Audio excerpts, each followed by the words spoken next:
तो दोस्तों finally budget आ गई है अब। और इस बार का जो बजट है, अगर मैं बजट के बारे में बात करूं तो इंडिविजुअल टैक्स पेयर के पॉइंट ऑफ व्यू से इस बजट में कुछ भी नहीं था। इनफैक्ट जो भी बजट में अनाउंसमेंट की गई है वो बेनिफिट तो छोड़िए, आपसे उल्टा टैक्स ज़्यादा लेने का उपाय किया गया है। फिर भी जो बजट में अनाउंसमेंट था उसको हम लोग थोड़ा थोड़ा करके डिस्कस करते हैं। सबसे पहला देखिए, हमें पता है कि हमारा बेसिक एग्जाम्शन जो पहले था वो 2.5 लाख था और अभी भी यही है।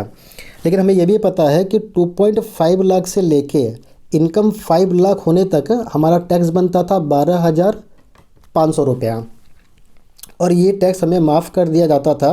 सेक्शन 87A के तहत हमें रिबेट मिल जाते थे 12,500। तो हमारा नेट टैक्स लाइबिलिटी क्या बनता था? ज़ीरो।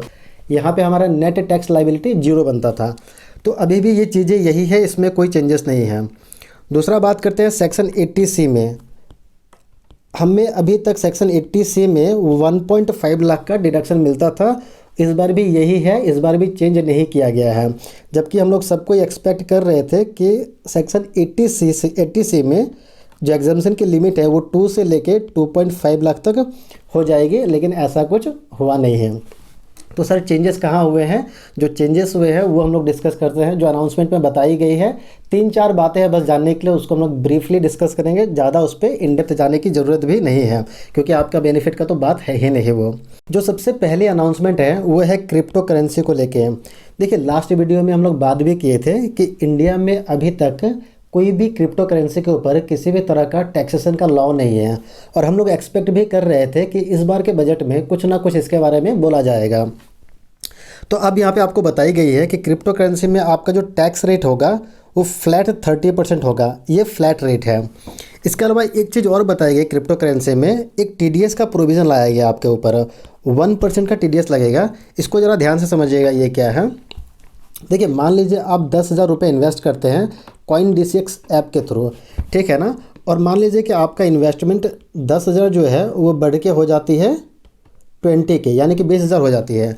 तो जैसे ही आप इसको सेल करते हैं 20,000 में, आपको CoinDCX जिस ऐप को यूज़ करके आप सेल किए हैं वो 20,000 के ऊपर 1% का TDS काटेगी, यानी कि 200 रुपया। और आपको 19,800 रुपये नेट में रिसीव होंगे। और जो ये 200 रुपये काटेंगे ये आपके TDS है, यानी कि आपको 26 AS में दिखते रहेगा। आप इसको बाद में रिफ़ंड भी क्लेम कर सकते हैं। तो बेसिकली ये एक तरह का TDS है जो नया से लाया गया, नया से एप्लीकेबल किया गया है। ये क्रिप्टो करेंसी के ऊपर पूरा बात कहा गया इस बार के बजट में। ये तीसरी जो पॉइंट है ये क्रिप्टो करेंसी को लेके नहीं है, ये है कोऑपरेटिव सोसाइटी को लेके। आपको पता होगा कि कोऑपरेटिव सोसाइटी या फिर कंपनी को छोड़ के सारे पर्सन्स पे, सारे एसएससी पे ऑल्टरनेट मिनिमम टैक्स लगता है। ऑल्टरनेट मिनिमम टैक्स इससे पहले कोऑपरेटिव सोसाइटी को 18.5% लगता था। इसको घटा के अभी 15% कर दिया गया है। तो ये थी सबसे पहली अनाउंसमेंट है। ये पहली अनाउंसमेंट थी, ये दूसरी अनाउंसमेंट थी। तीसरी अनाउंसमेंट क्या है सर? सर तीसरी जो अनाउंसमेंट है वो है एक क्लैरिफिकेशन है। बेसिकली ये कोई अनाउंसमेंट नहीं था, ये पहले भी एग्जिस्ट करता था, बस इसमें कुछ डाउट्स थे तो उसको क्लियर किया गया है।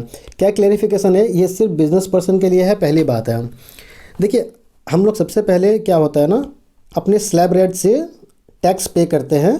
किसी को 10%, किसी को 20% और किसी को 30% का टैक्स पे करना पड़ता है। इसके साथ हम हेल्थ एंड एजुकेशन सेज पे करते हैं एट द रेट ऑफ 4% है। मान लीजिए एट द रेट 4% ये 400 रुपये आ रहा है। तो अभी लोग क्या कर रहे थे ना, इस 400 रुपये को as a income tax expense claim कर ले रहे थे। यही सरकार क्लेरिफाई की है कि ये आपका एक्सपेंस नहीं है, ये भी आपका इनकम टैक्स का लाइबिलिटी है। तो इसको आप इसको आप एज ए एक्सपेंस क्लेम नहीं कर सकते। ये चीज़ें पहले भी एग्जिस्ट करती थी, बस कुछ लोगों को डाउट था इस पर, तो इस बार इसको क्लेरिफाई किया गया है। तीसरा देखिए, तीसरा जो है ये एक बेनिफिट दिया गया है बेसिकली स्टेट गवर्नमेंट के एम्प्लॉय को। आपको पता होगा सेंट्रल गवर्नमेंट के जो एम्प्लॉय होते हैं उनको अप टू 14% डिडक्शन मिलता है NPS है, जो एम्प्लॉय कंट्रीब्यूशन होता है उस पर, एम्प्लॉय कंट्रीब्यूशन पे, ठीक है। लेकिन स्टेट गवर्नमेंट के एम्प्लॉय को सिर्फ 10% ही मिलता था। अब इसको क्या किया गया है, एट पार कर दिया गया है 14% के बराबर। यानी कि अभी अगर स्टेट गवर्नमेंट का एम्प्लॉय एनपीएस फंड में अपने सैलरी का 14% तक भी अगर कंट्रीब्यूट कर रहा है तो पूरा का पूरा पैसा वो डिडक्शन में क्लेम कर ले सकता है। तो इतनी ही चेंजेस थे बस टैक्स के पॉइंट ऑफ व्यू से। बाकी जो चेंजेस थे टैक्स के पॉइंट ऑफ व्यू से वो कंपनी से रिलेटेड है और बाकी दूसरे पर्सन से रिलेटेड है, यानी कि इंडिविजुअल से रिलेटेड नहीं है। तो अनाउंसमेंट इतना में ही ख़त्म होता है। और अब देखिए जो टैक्स प्लानिंग का बात है ना, इस बार टैक्स प्लानिंग हम लोग कुछ अलग तरीके से करने की ज़रूरत नहीं है।